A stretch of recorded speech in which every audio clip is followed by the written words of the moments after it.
Suilius variegatus, le bolet moucheté. Ce champignon appartient à l'ordre des bolétales. Il possède un hyménophore à tube long, mou et facilement séparable de la chair. Le revêtement du chapeau est visqueux.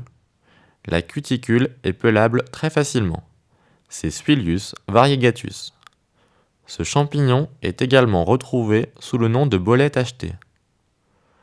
Le chapeau peut mesurer de 5 à 15 cm de diamètre. Le revêtement est peu visqueux, puis vite sec. Il est peu séparable de la chair.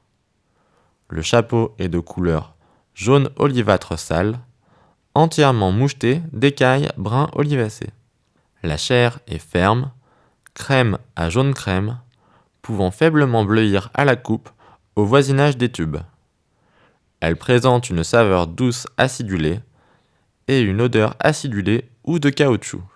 Les tubes sont émarginés adnés ou décurrents, de couleur jaune, jaune orangé à grisâtre, puis typiquement brun olivâtre, pouvant légèrement bleuir à la coupe. Les pores sont amples, anguleux assez réguliers. Ils sont concolores au tube, généralement bleuissants au toucher, mais pouvant être immuables. Les spores sont elliptiques, la sporée est brun olive. Le stipe est cylindrique, glabre ou faiblement feutré. Il peut mesurer de 4 à 12 cm avec un diamètre de 1 à 3 cm.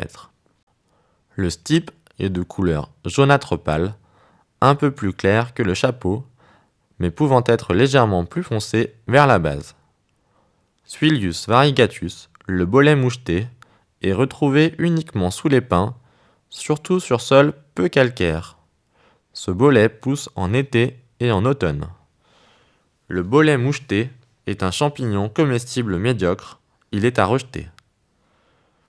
Suilius variegatus peut être confondu avec d'autres espèces de bolets, comme Suilius bovinus, le bolet des bouviers. Remarque, il est important lors de la cueillette de ne pas prendre le champignon par le pied, afin de conserver le réseau intact. Nous vous conseillons de systématiquement conserver 1 ou 2 exemplaires crus au frais pendant les 3 jours suivant le repas, quel que soit le champignon que vous pensez avoir consommé, afin de pouvoir le faire déterminer précisément en cas d'intoxication. Vous pouvez aussi le conserver congelé.